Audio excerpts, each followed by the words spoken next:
Now it's time for Toker Talk Radio, the voice of the marijuana nation. What are you people? On dope? Where you can toke. I inhale frequently. Or you can talk. I experimented with marijuana and didn't inhale. Or you can toke and talk. 10 federal criminal penalties for possession of up to 1 ounce of marijuana. While we talk about toke on Toker Talk Radio. So, by the way, when it comes to pot, you know, if you're 40 years old, you live in a log cabin in Oregon, you got 12 giant pot plants in your backyard, have a ball. Live from beautiful Portland, Oregon at Rolla J Studios. Hey, this is great.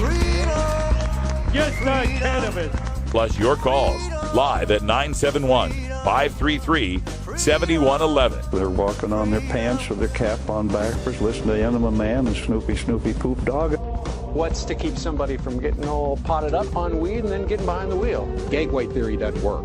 It's a reality. Holland, is it real? Don't tease me.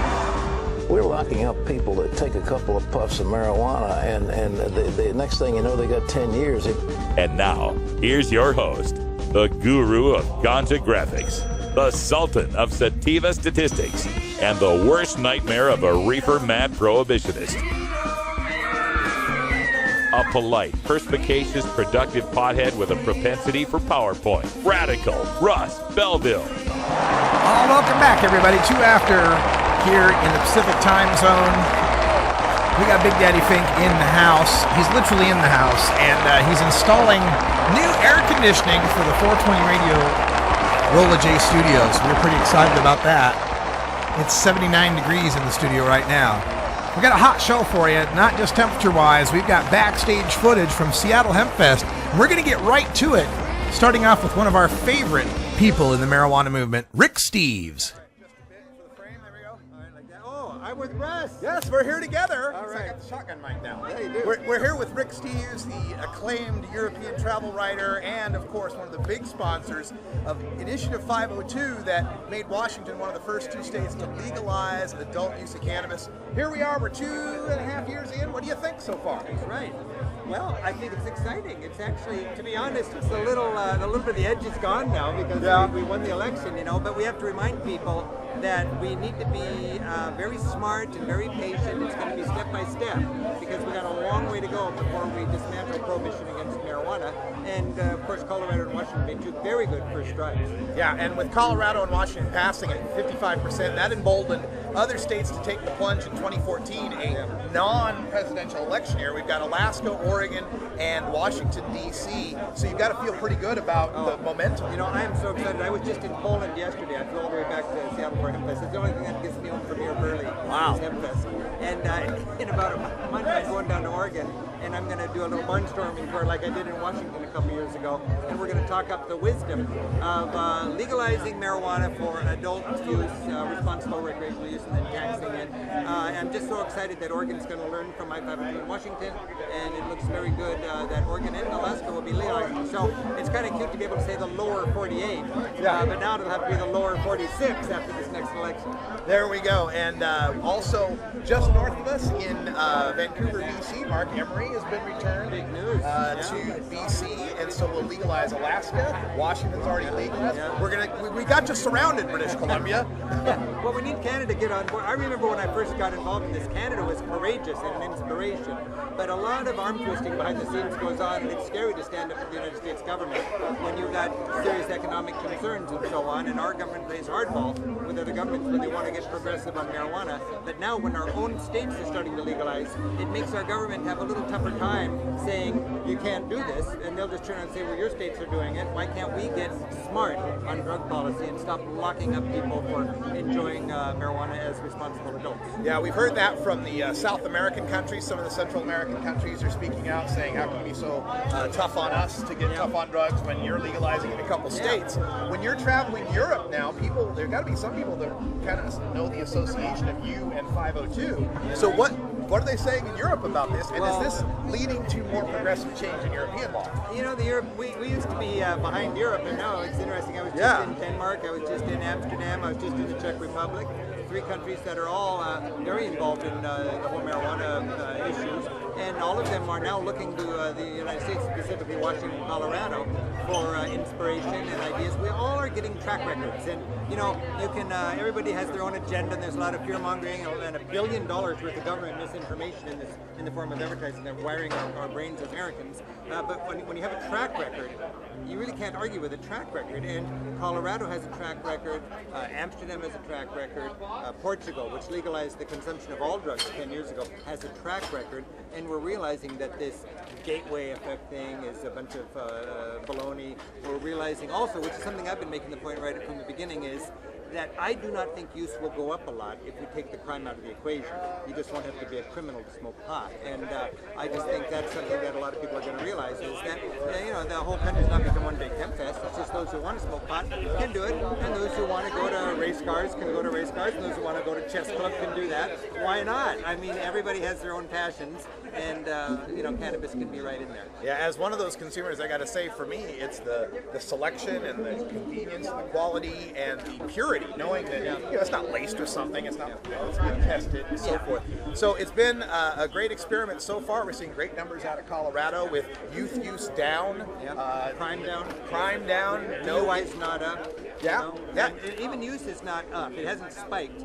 The only thing that's up is tax revenue, and maybe it's not as much as they want, but it's a lot better to be raising taxes for constructive government programs rather than funding gangs and organized crime, who were the only people that could be the providers of pot before voters started realizing that we got to take the crime out of the equation and dismantle this war on marijuana and legalize it. It's a bowl half full, bowl half empty proposition. You could say the tax revenues are half what we projected, or you can say they're infinity more than what we used to get.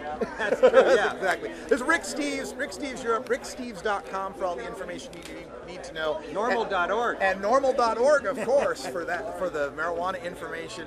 And I've got my passport. I still have yet to get a stamp on it. I'm going to book a tour one of these days. All right. Well, happy travels, as I like to say, even if you're just staying home.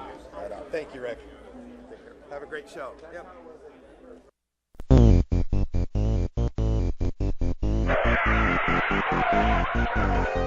What's to keep somebody from getting all potted up on weed and then getting behind the wheel? The Russ Belville Show reminds you to never smoke and drive impaired. Hang out for a while. Share.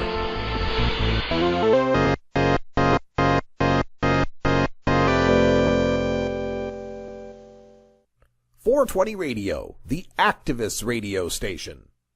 Join us for the International Cannabis Business Conference September 13th and 14th in the Portland Ballroom at the Oregon Convention Center. The International Cannabis Business Conference will focus on the emerging cannabis industry in Oregon, the United States, and around the world, putting you in front of the industry's foremost entrepreneurs, political leaders, and attorneys. Also showcasing over 40 cannabis-related industry exhibitors, offering VIP lunches and free nightly networking events. Prepare yourself for America's next great industry. You can find information for all our 420radio.org shows by visiting the control panel at the top of 420radio.org. Click Schedule to find out the latest times for your shows in your time zone. Click Show Guide to learn more about each show. Thanks for supporting. Hi, I'm Richard Harris. I'm the former director of addictions and mental health for the state of Oregon. Drug treatment and prevention are woefully underfunded right now. Measure 91 will better fund drug treatment and prevention programs. Marijuana isn't going anywhere. We're not stopping it with the war on drugs. You have to remember that marijuana is a pretty benign drug. It doesn't have the usual dependency features of, say, heroin or alcohol abuse. Now, marijuana feeds drug cartels and fuels violence. We can crack down on that. Take the money from drug cartels and, by the law, spend it on law enforcement, treatment, and education. Criminalizing marijuana is just no way to solve the problem. That's why treatment people like me are supporting Measure 91.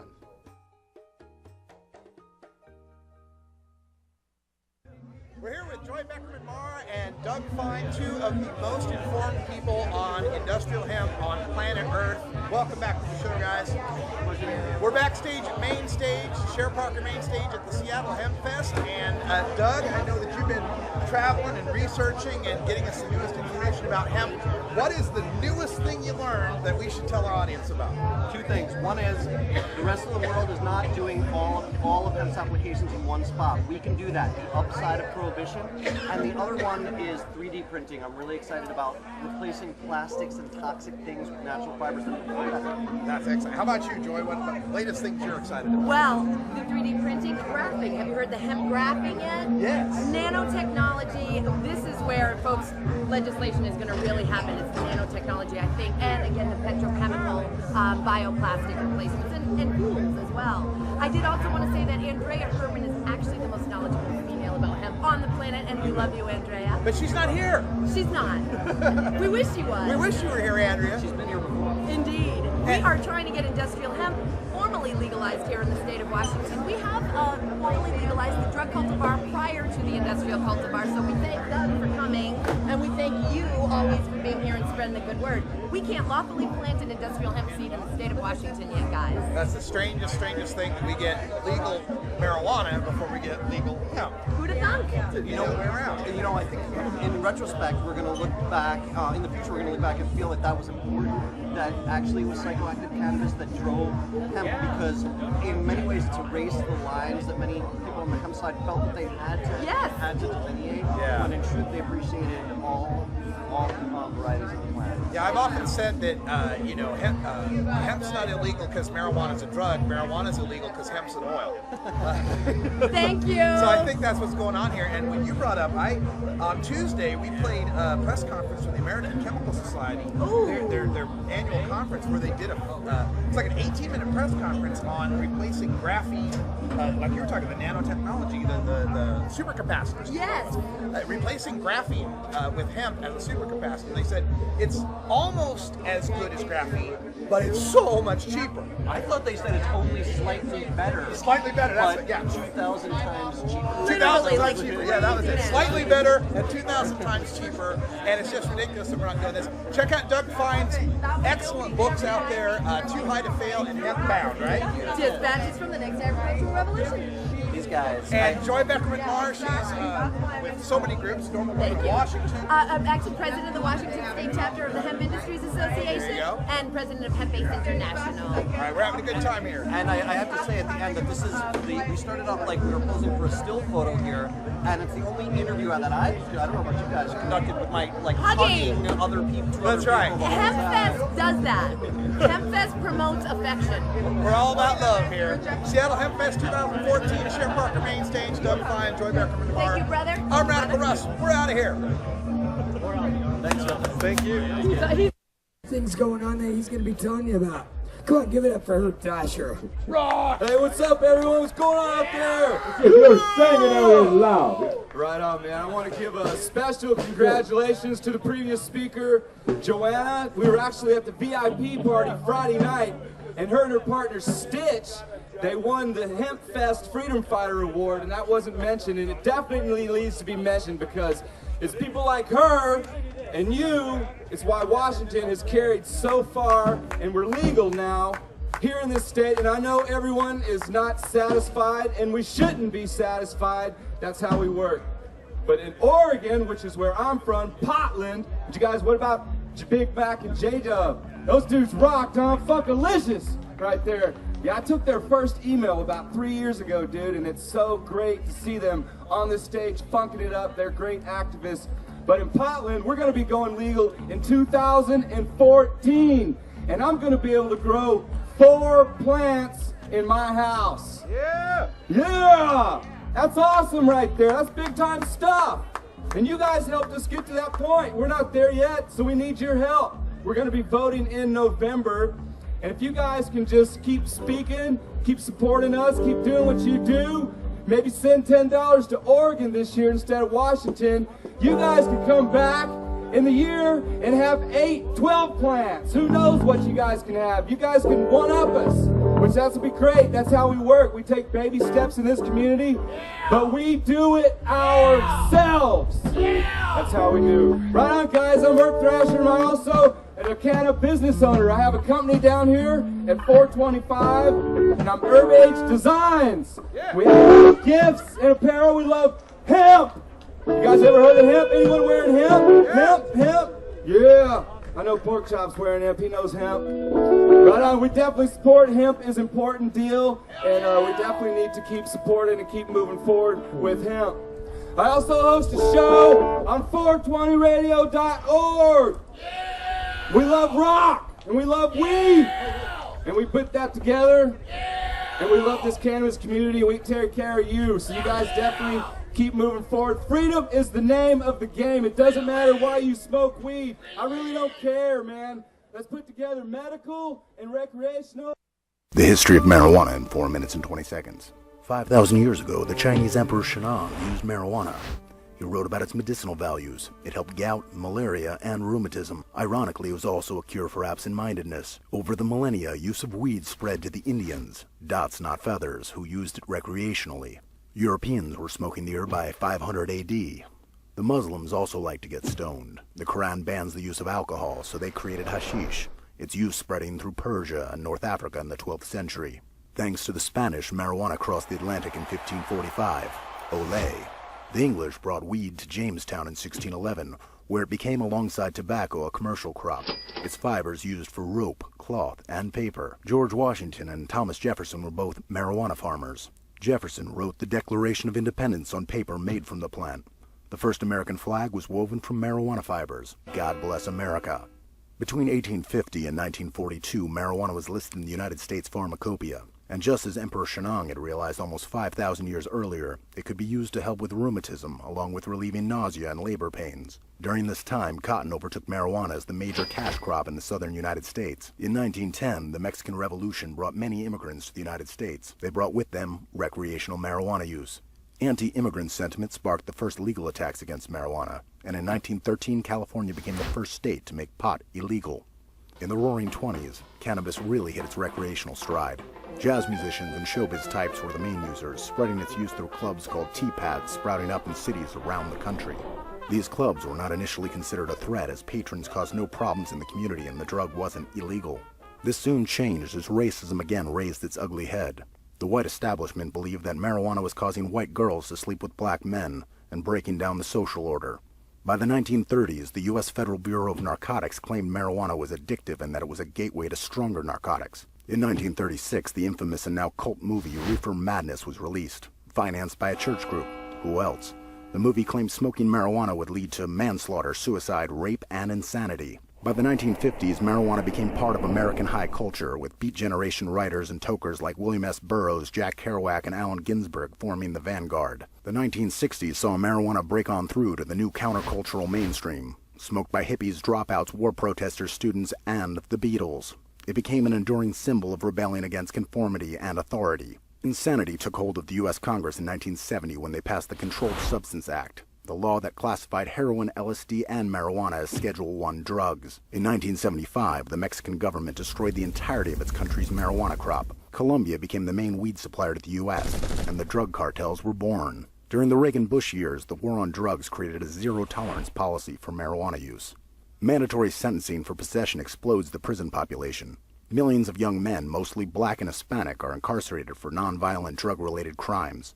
The prison industrial complex rises. Today, the United States has 25% of the world's prison population and incarcerates more of its citizens than any country in the world. In 1993, Bill Clinton becomes president of the United States. He admits to having used marijuana. During the 90s, marijuana use comes back into fashion. In 1996, California becomes the first state to legalize medical marijuana. Alaska, Oregon, and Washington follow suit in 98. Maine does the same in 99, as do Nevada, Colorado, and Hawaii in 2000. In 2001, George W. Bush is given the presidency of the United States. He also admits to using marijuana. During W's presidency, Montana, New Mexico, Michigan, Vermont, and Rhode Island legalized medical marijuana. Marijuana goes mainstream. World-class athletes, business people, politicians, and entertainers all come out of the marijuana closet. The stigma fading. In 2009, Barack Obama becomes president. That guy admitted to smoking a lot of weed. Arizona, Connecticut, Delaware, Illinois, Maryland, Massachusetts, Minnesota, New Hampshire, New Jersey, New York, and D.C. all make medical marijuana legal during the Obama presidency. In 2012, Washington and Colorado become the first states to legalize recreational marijuana use. In 2014, Florida goes to the polls on November 4th. What happens next is up to us.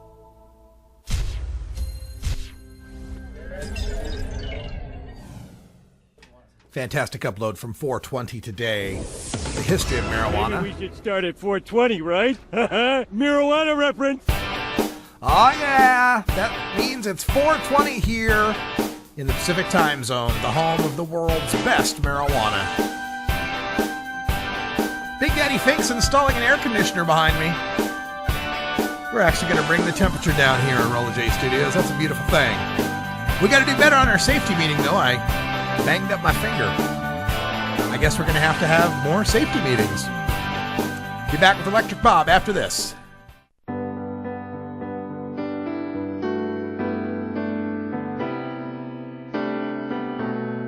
Let's take a trip to examine this common basis of life, a voyage to investigate the molecular... 420 Radio, the home of marijuana experts.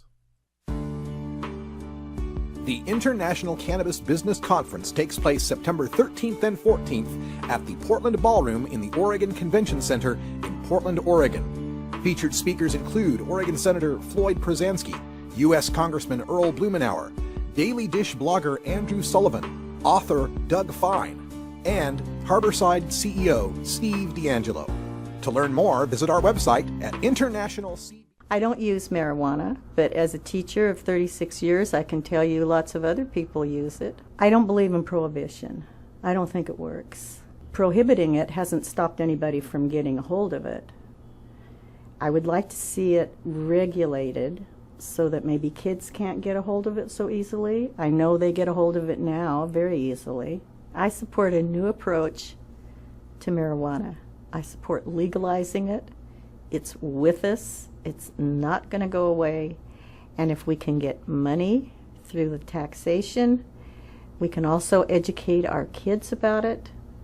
That's why I support it.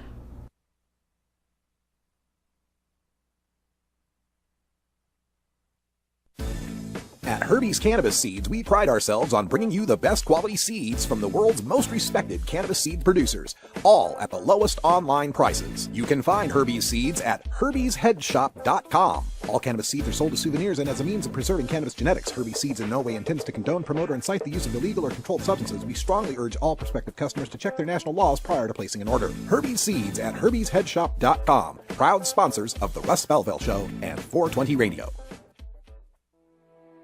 Are you a hypocrite? If you live a closeted cannabis lifestyle, you are. Read about 7 people living a closeted cannabis lifestyle who are on the verge of coming out in The Hypocrites by Maher K. Eaton. Available at areyouahypocrite.net. You can purchase the book on Amazon and Barnes & Noble, also available on iTunes. Check out Maher K. Eaton on Facebook as well. Learn more at areyouahypocrite.net.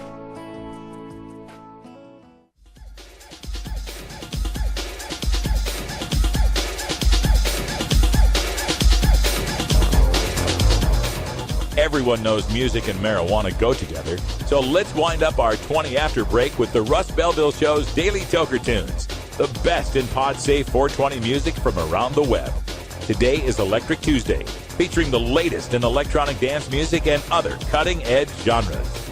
Now, sit back and enjoy your Daily Toker Tune.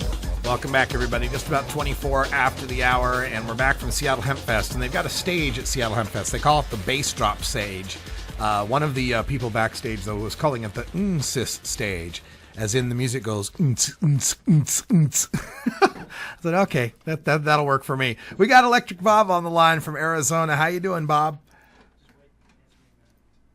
Bob, are you there?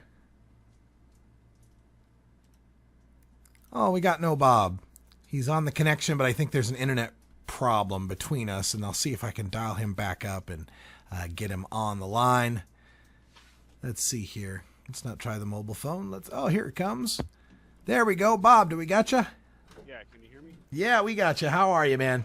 I'm doing good. I forgot to plug the microphone in. I've done that on occasion. Yeah, but yeah, I'm doing good. I guess I should stop complaining about my 80-degree studio. Yeah, exactly. Well, I got hear myself. What's that? I can hear myself. Oh, you're getting an echo. I see. All yes. right. Hold on a second. See what I can do about that. Go ahead and tell us about the tune. This is Kuma. I don't really know much about the guy. I've just been downloading a bunch of like compilations, and this song's just been really getting to me. It's just really, really chill. And I got I don't have a new mix coming up this week. I'm working on some stuff right now, but I got a remix, or I got an old mix, one of my hour mixes coming up. It's that hip hop mix, and then for the replay, I have the one of my drum and bass mixes coming up. All right, that's good news. Looking forward to Electric Bob's Boogaloo remix coming up at 5 p.m. and then the new episode at, well, not new, but the remix episode at 8 p.m. But two different episodes, 5 p.m. and 8 p.m. of the best in electronic dance music. Looking forward to that. And the tune that we have here is Kuma. It's called Beneath the Flowers. Bob, thanks for giving us the music. No problem. Just take it easy.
Such a beautiful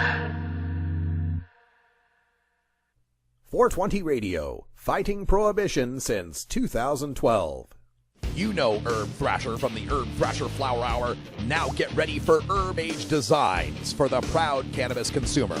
Herb Age Designs, lifestyle gear for the 420 friendly. Herb Age Designs, we've got Frisbee golf discs and durable hemp gear. Herb Age Designs, we've got shot glasses, drinking glasses, coffee mugs, and beer cozies. Check us out on Facebook and online at herbagedesigns.com. And follow Herb Age and Urb Thrasher. My name's Tara Selzen, and I've worked in environmental conservation for many years. I'm a big supporter of Measure 91 because our current marijuana laws have failed us. We have the opportunity this fall to vote to support legalizing, taxing, and regulating marijuana in Oregon. There are many obvious reasons for reforming marijuana here in Oregon. There are over 12,000 arrests and citations each year. That's one every 45 minutes. I think those are the wrong priorities for our public safety. And there are also many other unintended consequences that come with the current system.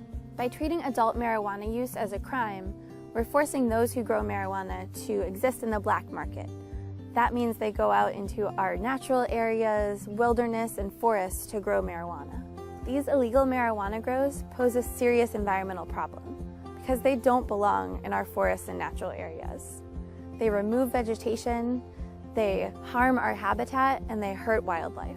Regulated marijuana would be grown like normal crops, but illegal marijuana growers are tapping into our fragile creeks and streams and actually dry them up. It's not just outdoor marijuana growing that poses a threat to our environment. Illegal indoor growing does as well. Because they can't take advantage of energy conservation programs, indoor growing wastes a tremendous amount of power. There are a lot of reasons to support regulating marijuana with Measure 91. Protecting our environment is one of them.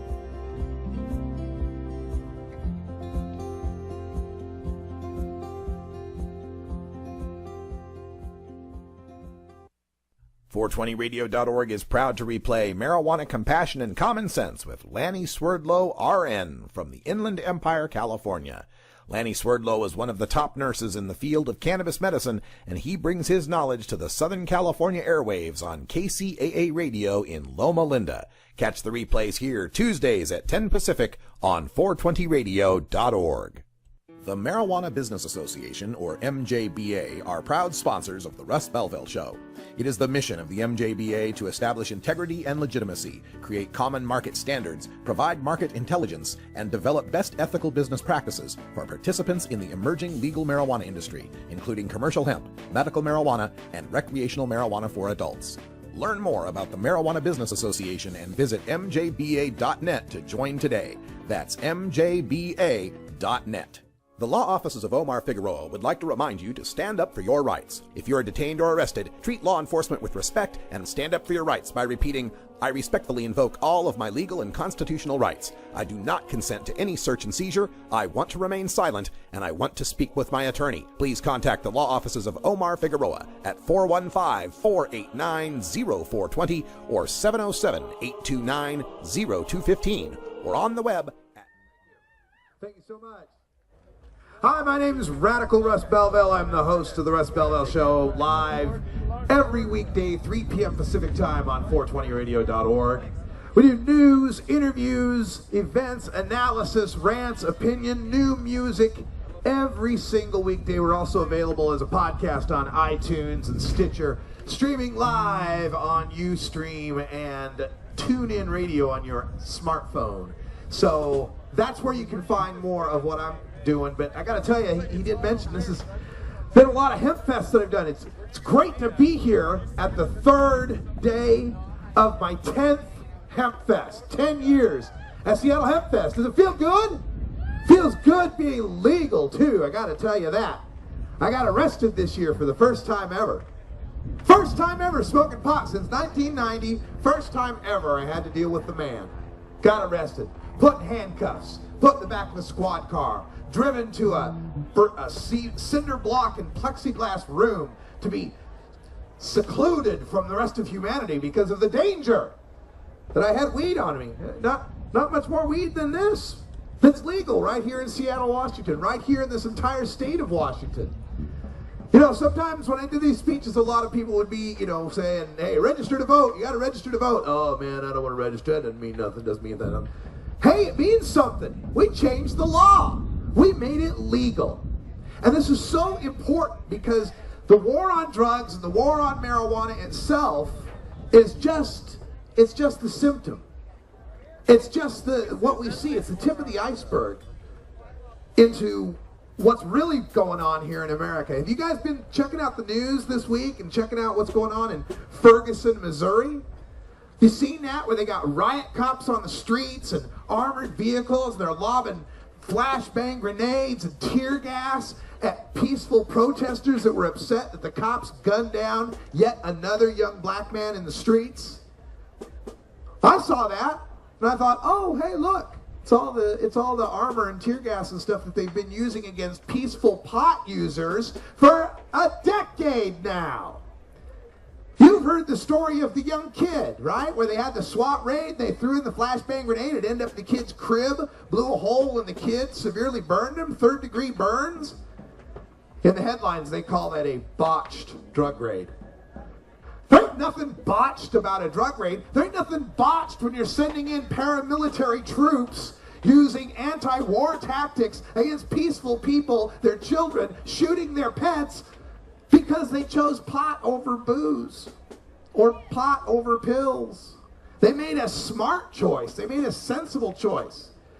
That, hey, if I'm going to alter my outlook, how about I pick the least addictive, least harmful, no hangovers remedy that I can choose? And that's marijuana, and that's why we're here. But again, it's a symptom of such a deeper problem that's going on. Our anti-marijuana laws began for racist purposes.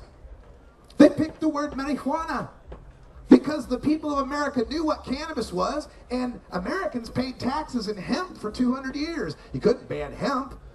You couldn't ban cannabis. People were using it as medicine, but you could ban something that sounded foreign, something that sounded dangerous, something the brown people might use. And it was based on racism. All our anti-drug laws, the first anti-cocaine laws based on anti-black racism in the South. Our first anti-opium laws based on anti-Chinese racism in the Bay Area.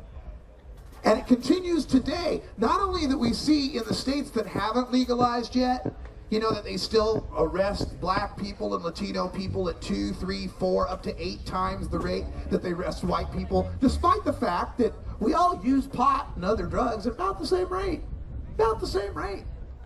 But yet, we, white people, don't share that disproportionate burden. But not only in the states where it's illegal, in the states where it's legal. Just recently, they showed a thing here in Seattle where they tallied up all the public pot, smoking tickets they've given out, because, it's a ticket, $25 ticket. Again, disproportionately against black people.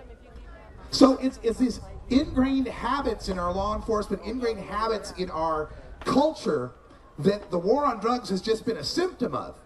We couldn't outright arrest all the black and brown people, so we found a way to arrest them for what they were smoking, for what they were using, because they were using it on the stoop instead of in the suburbs or in the basement or in the garage. So, the fact that we changed that here in Washington and in Colorado, and now we're set to be changing it in 3 more states. We got Alaska. Any Alaskans out there? I was talking to some Alaskans earlier. They're set to legalize an ounce of marijuana and tax it with a $50 flat tax per ounce. How's that sound? Got to sound better than 25% in Washington, that's for sure. My state of Oregon, we are set to legalize an ounce, 4 plants at home that we can grow, 8 ounces at home that we can possess, 16 ounces of edibles, 72 ounces of tinctures, an ounce of home-bought concentrate, decriminalize twice that amount, so it's just a ticket if you have twice that, and defelonize up to 4 times that amount. Means you got to have up to 4 times the state limit before you get a felony. You can learn more about this kind of stuff. I'm going to appear at the International Cannabis Business Conference, and I can't believe that we have such a thing now. I mean, just 5 years ago, President Obama was laughing that how could marijuana legalization help the economy? Ha ha ha, what are those online people thinking? Now, we have International Cannabis Business Conferences. People flying in from Uruguay and all over the world. We've got Andrew Sullivan from Washington, D.C. coming in. It's September 14th and 15th. We'll be there. I can't believe that we're to that point. We've been laughed at, and now we're succeeding.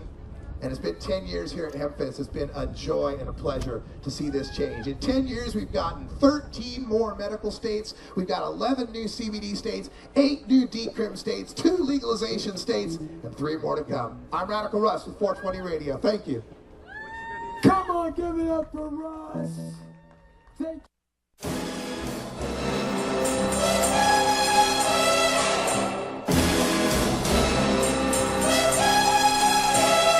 America's RR7 secret agent of progressive change. The name's Belville. Russ Belville. This is the Russ Belville Show. Oh, folks, I got to tell you, we've already dropped 2 degrees in the studio since Big Daddy Fink and his helper. I keep her anonymous. Michelle, we can say Michelle? I didn't know what we could say on the air. All right, so they have installed the air conditioner, and we've already dropped 2 degrees. Things are wonderful here at Rolla J Studios. When we come back, we got Urb Thrasher at the McWilliams stage from Seattle Hempfest. Plus, we'll close out with a few final thoughts. Stick around.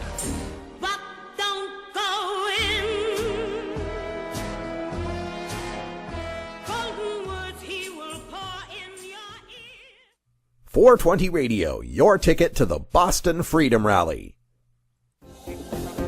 Adam Hand of Handmade Apparel produces quality custom designs for t-shirts, hats, and other apparel.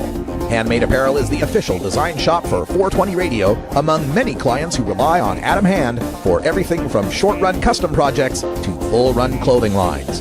Visit handmadeapparel.biz to browse the selection of handmade gear or to get a personal quote for your own designs. Handmade Apparel, a proud supporter of 420. Congressman Andy Harris thinks it's okay for medical marijuana patients to go to federal prison, even though Maryland passed a medical marijuana bill in April.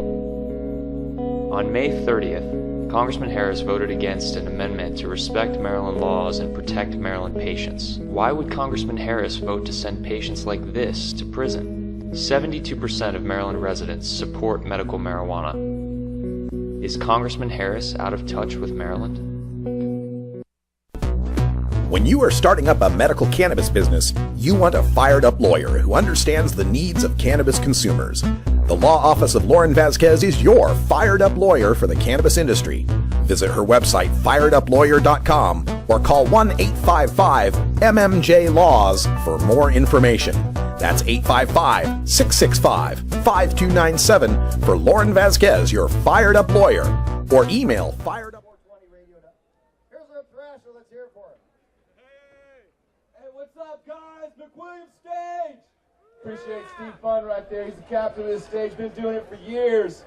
What's up, man? I'm Urb Thrasher. Are you guys taking a nap out there? Real one just rocked this stage, and you guys are acting like it's freaking nap time. Everyone's getting stoned. That's what the deal is, man. And you know what? I got stoned earlier too, man. Good stuff, man. Seattle Hempfest right here, because that's what we do. We support legalization, we support cannabis, and we support natural medicine. And as I said, most of all, we support freedom. That's right, freedom. It's a very important thing. All we got to support is freedom. We can't ever, ever forget that and leave that fact. You know, this is my body. I should be able to do what I want to do with my body, just like all you guys want to. That's what we do. Right, man. As I said, I'm Urb Thrasher, and I'm a radio host for 420radio.org, and I love heavy metal. I love weed. I love smoking weed, and I love combining the two, and that's what we do live on Friday nights. We talk metal and weed and rock. We talk freedom, and we love to spread it. That's what we do. So you guys definitely keep spreading all these booths out here, all these businesses. Everyone out here doing great things for Hempfest. 23 years going strong. We've been growing this thing, man. You know what? I came here, like, this is my 12th. And I started, man, and I mean, it was just amazing how we've always grown this event. It's because we've always felt like we're freedom fighters. And if that's what we want to do, that's what we do. That's what you guys did here in Washington and in Colorado a few years ago when you went in and voted. And that's what we're going to do this year in Oregon. That's right, man. All you guys, all you Washingtonians, man, you guys aren't done. We need your help. Just think, man, if Oregon passes this year, Measure 91, you guys look up 91, I'll be able to grow in my own home. 4 plants, man. 4. That's fair. That's cool. That's a great start. You guys want that. You guys fought for it. Keep fighting for it. If you help us, if we get that, you guys might be able to come back behind us and get 8. Freak, that's how it works, man. That's how we got to do. It's about freedom, fighting for freedom. I'm also Scott, and I also own a company down there called Urb Age Designs. And I love hemp. We sell a lot of hemp gear, and we sell a lot of pint glasses and t-shirts and stuff. And I just love being in the cannabis business world. We need more Canada business. We need more people doing things. I mean, I love all the bongs. All the bongs are great. But I'd love to see some of you guys opening up some businesses too, man. Let's start doing things. There's a whole testing world out there. As all these dispensaries get opened up, we need to test. We need to understand what we're doing with this plant. We need to understand what's inside this plant. That's right, buddy. You understand what's up. Freedom, man. It's what we got to do. It's what we strive for. You know the thing about freedom is, like, we should have the freedom of choice. Like, if I want to go to college and if I want to get a job as an engineer or a bus driver, I shouldn't have to worry about a urine test. That's the worst crap ever. I mean, can you believe that? Why should we get urine tests? What's up with that? That's right, fuck that shit. Those are the, you know what, the insurance companies driving hardcore on that stuff, dudes. They won't give us insurance, they want to piss us. The banks won't give us what we need. They won't let our businesses be funded so they can grow and grow the cannabis industry. So we do it ourselves, and that's what we've been doing, and Hempfest is a great example of that. So all you guys who support this event, been supporting cannabis, supporting legalization, a freaking shout out to you, all of you. It's important, dudes. That's what we got to do. We got to keep going strong. I'd like to give a big, huge thank you to Mark and Jody Emery. Mark just got out. Huge stuff right there. Huge thank you. And I'll give a congratulations to the courts for letting him out. You kidding me? It's crazy stuff right there. I've been embarrassed all these years as a U.S. citizen that we've been holding Mark Emery in jail. So, anyways, you guys keep supporting freedom. It's important stuff. You guys keep going out there and supporting everyone and everything we do. Support this plant. Support 420radio.org. Get your news there, cannabis news. Get your metal, get your rock. And support Urb Age Designs, please. We're booth 425 right down there in front of the main stage. And we carry everything but bongs. And so you guys come down there and check us out. Come say hi, bring a joint, and I will gladly hit that joint with you. In legal Washington, which you guys made it. Shout out to William Stage. Let's go. Roar! I love how Urb Thrasher just yells people into paying attention. Thank you, Urb Thrasher. Way to go, Urb. We had a good time at the Seattle Hempfest. We had 7 speaking spots between the two of us, and I missed one of them, though. I was late getting back from the CannaCon. It was difficult. CannaCon was at the Tacoma Dome in, well, Tacoma, obviously. And that's like a 45-minute drive away if you're lucky, if the traffic is good. I learned the hard way this weekend and was reinforced by people telling me this stat that Seattle is among the top 5 worst cities as far as traffic goes. So we found out the hard way that you can't plan to do 2 events like that and really expect to not get caught up in traffic at some point. It was the first time I'd ever missed a speaking spot at the Seattle Hempfest too, so I was really bummed out about it. But we had a good time. Big Daddy Fink was there, and he had a good time, I could tell. It was your second Hempfest, right? It was. And anything, like the first time you go, it's kind of overwhelming. So the second time, what did you pick up from it? Oh, this was actually my third time. Third this time. is Michelle's second time. Oh, it was Michelle. Okay, I knew it was somebody's second time we were talking about. Michelle must have had a really good time. Oh, yeah. She definitely had a wonderful time. We both did. You know, we did a lot more stuff this time that we wanted to. Like, went around shopping more, ate more of the foods that we wanted to find that we had been anticipating for the past year. Like she really wanted the fried peanut butter and jelly. The fried peanut butter and jelly sandwich, yes. And the corn on the cob with hemp butter is something that I thoroughly enjoyed. Yes. And I had the big block of curly fries that looked like the Borg Collective. The Borg Collective curly fries, yes. I saw quite a few people walking through the crowd with those. It's like, good Lord, that's like 5 potatoes you're holding right there. It's these curly fries, folks. And they pack them up in a big square fryer, like packed. right? So that when they scoop them out into the holder, it's this big square thing, man, just with curled oodles of fries in it. It's I think it's solely responsible for my 3-pound weight gain over the weekend. Solely responsible. One of the best things that we had was a Krispy Kreme ice cream sandwich. So it was a bowl with a donut with ice cream on top of that with another donut on top of that. Yes. Awesome. There's so much good... Perfect stoner food. Stoner food. As I was going to say, so much good stoner food at the Seattle Hempfest. They really know their audience. And yes, folks, Billy in the chat room says, is that Big Daddy Fink? Yes. Oh, yeah. That is Big Daddy Fink. Yes, folks, it's Big Daddy Fink in the flesh. I'm here. I thought I said hello, but I guess I missed my cue. Didn't mean to have the dead air, but sorry about that. Yes, and Billy says that's way cool that you're in the studio, and we're gonna have more people coming in to the studio now that we can cool it down. We've got an air conditioner installed. We're very, very happy about that. Also, we've got the latest episodes uploaded to the 420 radio page. There's about 5 back episodes of the news and the Russ Belville Show and Toker Talk Radio I hadn't posted because we were having some website problems. And we're still having some of those website problems, but I managed to break through and at least get the episodes updated. So if you haven't checked your podcast feed in a while, there should be a whole bunch of content waiting there for you. Also, coming up the rest of this week, we'll still have more content from the Seattle Hempfest. I have so many great interviews and bands. We got Chimera. I got to stand there right in front of the mosh pit during Chimera to film, and it was one of the most fun bits of filming.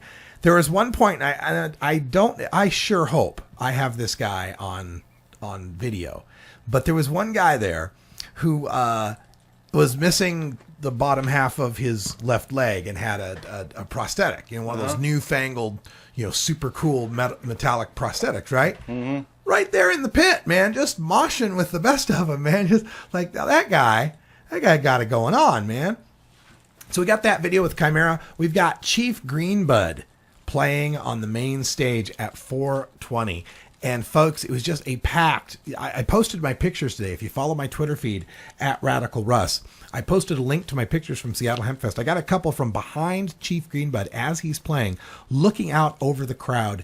And it's just unbelievable. Just a huge, huge crowd and all the little puffs of pot smoke. And that was his first Hempfest, right? That was his first Hempfest, exactly. And he really got a great reception. I think people got it. It's like, sometimes I think people, some acts are built on being, and especially like metal acts, right, are built on being really energetic, having a really energetic show.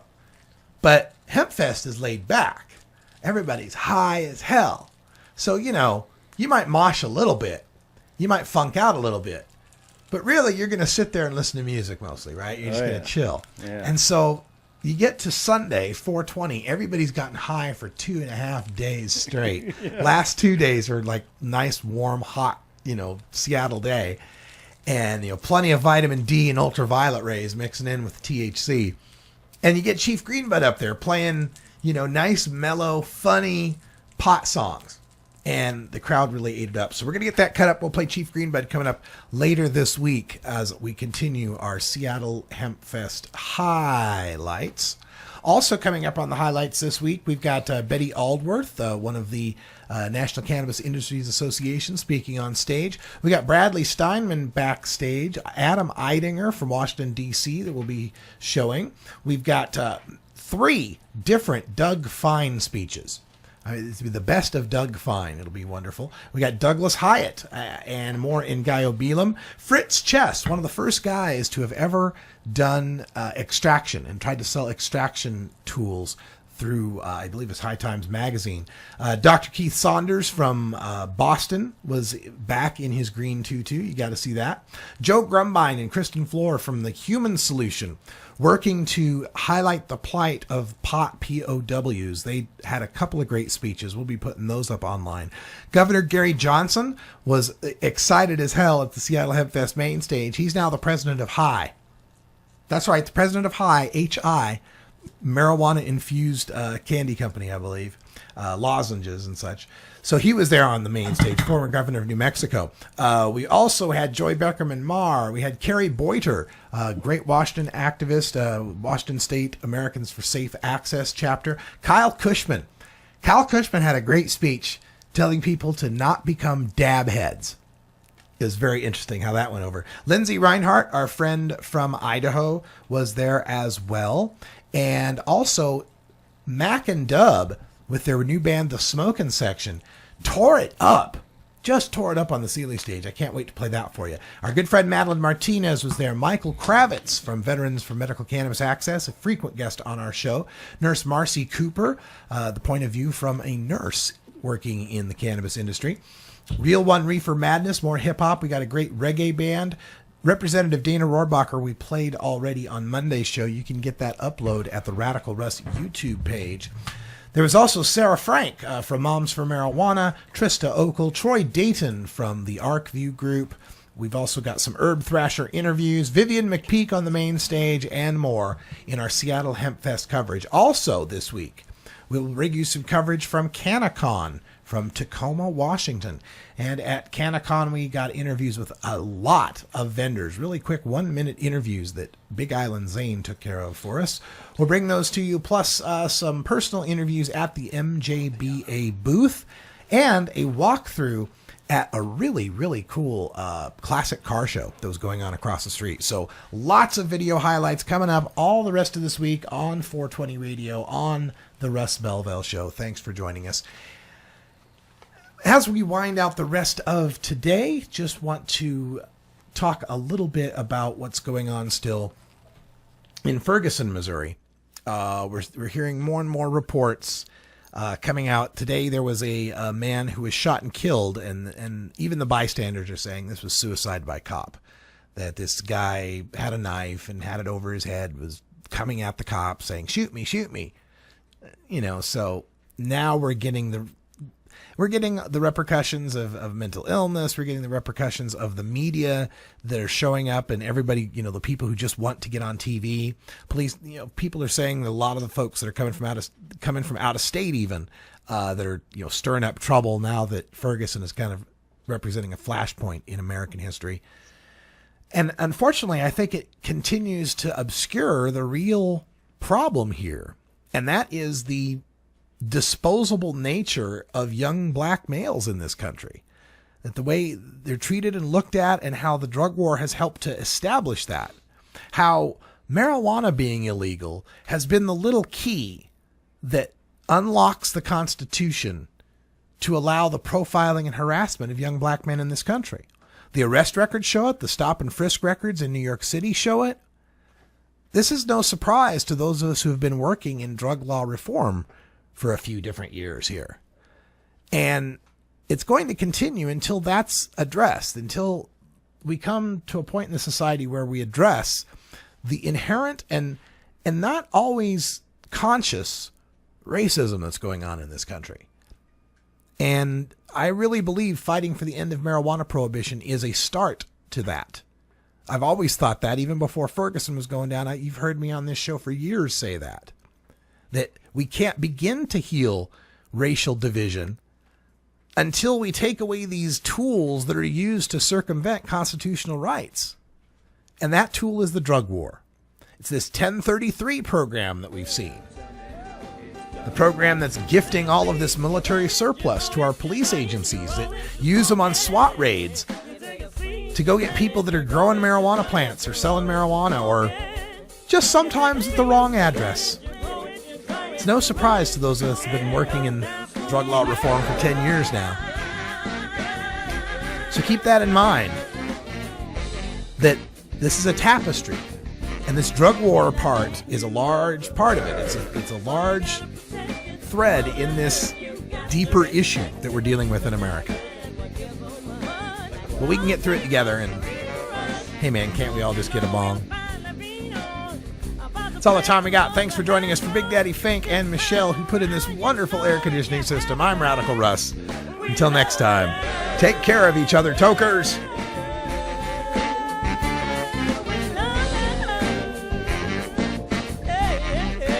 This is the Russ Belville Show. The Russ Belville Show is blogging and podcasting daily at radicalruss.com. You plant it, you grow it, you dry it, you